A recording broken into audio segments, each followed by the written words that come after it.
Friends, स्वागत है आपका आज के नई करंट अफेयर्स की क्लास में। तो चलिए CDS एनडी के लिए शुरू करते हैं। हाल ही में G20 शिखर सम्मेलन 2025 की मेज़बानी कौन सा देश कर रहा है? यानी जो 2025 का G20 शिखर समिट हुआ था उसकी अध्यक्षता किसने की थी? तो इसका सही आंसर है दक्षिण अफ्रीका। जी हाँ दोस्तों, 22 और 23 नवंबर 2025 को G20 शिखर सम्मेलन की जो बैठक हुई थी उसका आयोजन दक्षिण अफ्रीका के जोहान्सबर्ग नामक शहर में किया गया था। अगर बात करें भारत के संदर्भ में तो G20 2023 की अध्यक्षता भारत ने की थी। जी हाँ फ्रेंड्स, चलिए नेक्स्ट क्वेश्चन की ओर बढ़ते हैं। भारत का पहला स्वदेशी विमान वाहक पौध कौन सा है? यानी एयरक्राफ्ट कैरियर भारत का जो है वो फर्स्ट एयरक्राफ्ट कैरियर कौन सा है? तो बात करें तो इसका सही आंसर है INS विक्रांत। जी हाँ दोस्तों, सी INS विक्रांत भारत का पहला विमान वाहक पौध है, वो भी स्वदेशी। हाल ही में COP30 जलवायु सम्मेलन हुआ था, उसकी मेज़बानी कौन सा देश कर रहा है? यानी जो COP30 हुआ था इसकी मेज़बानी किसने की थी? तो इसका सही आंसर है बी, ब्राज़ील। जी हाँ दोस्तों, और ये जो कोप है वो जलवायु परिवर्तन से संबंधित है। अगर ये सवाल भी पूछा जा सकता है कि कोप का संबंध किससे है, तो यह जलवायु परिवर्तन से संबंधित एक संगठन है। और अगर बात करें नेक्स्ट COP31 की, तो जो इसकी अध्यक्षता है वो तुर्की करेगा। जी हाँ दोस्तों, नेक्स्ट जो COP31 है उसकी अध्यक्षता तुर्की करेगा। चलिए नेक्स्ट क्वेश्चन की ओर।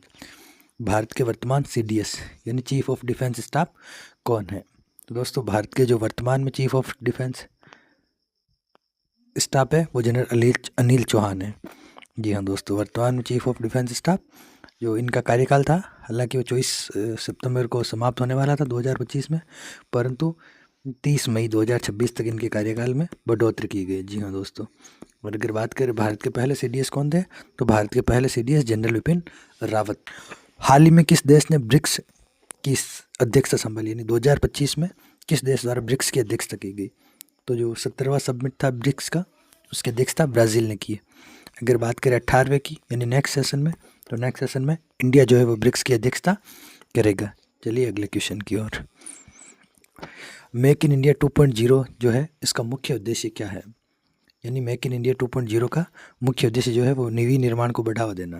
अगर बात करें इसकी शुरुआत कब की गई, तो इसकी शुरुआत जो है वो 25 सितंबर 2014 को मेक इन इंडिया की शुरुआत की गई थी। चलिए नेक्स्ट क्वेश्चन की ओर बढ़ते हैं। अग्नि 5 जो है वो किस प्रकार की मिसाइल है? अग्नि 5 जो है वो एक बैलिस्टिक मिसाइल है। जी हाँ, इंटरनेशनल बैलिस्टिक मिसाइल, जिसकी क्षमता की बात करें अगर हम, तो ये लगभग 5000 किलोमीटर तक की मारक क्षमता के साथ एक बैलिस्टिक मिसाइल, अग्नि 5 मिसाइल। चलिए नेक्स्ट क्वेश्चन की ओर बढ़ते। हाल ही में राष्ट्रीय लिखा हुआ शायद, ये हाल ही में अंतरिक्ष दिवस कब मनाया गया? ये कुछ मिस्टेक हो गई। जो इंडिया का था नेशनल स्पेस डे कब मनाया गया है? तो जो है चंद्रयान 3, आपको पता हो तो 23 अगस्त को जो है इसकी लैंडिंग हुई थी, इसी की याद में मनाया जाता है। लेकिन ये कुछ मिस्टेक्स हो गई थी शायद, तो 23 अगस्त को जो है वो अंतरिक्ष दिवस मनाया जाता है। उसका रीज़न पूछे तो चंद्रयान 3 की जो दक्षिण ध्रुव पर लैंडिंग हुई थी वो 23 अगस्त 2023 को हुई थी, इसीलिए। चलिए नेक्स्ट क्वेश्चन की ओर बढ़ते हैं।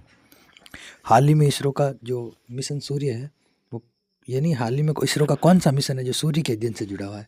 जी हाँ, आदित्य L1। और जो प्रथम सौर वेधशाला मिशन है ये यही है, आदित्य L1। DRDO का मुख्यालय कहाँ स्थित है? DRDO का मुख्यालय नई दिल्ली में स्थित है। तुम्हारी थकान तुम्हारा दर्द सब एक ही लाइन में खत्म हो जाएगा। Congratulation, you are selected. Best wishes for CDS and ND। ये हमारी पहली क्लास थी। क्लास आपको कैसी लगी कमेंट में ज़रूर बताएं, और हमारे चैनल को भी ज़रूर सब्सक्राइब करें। Thank you so much.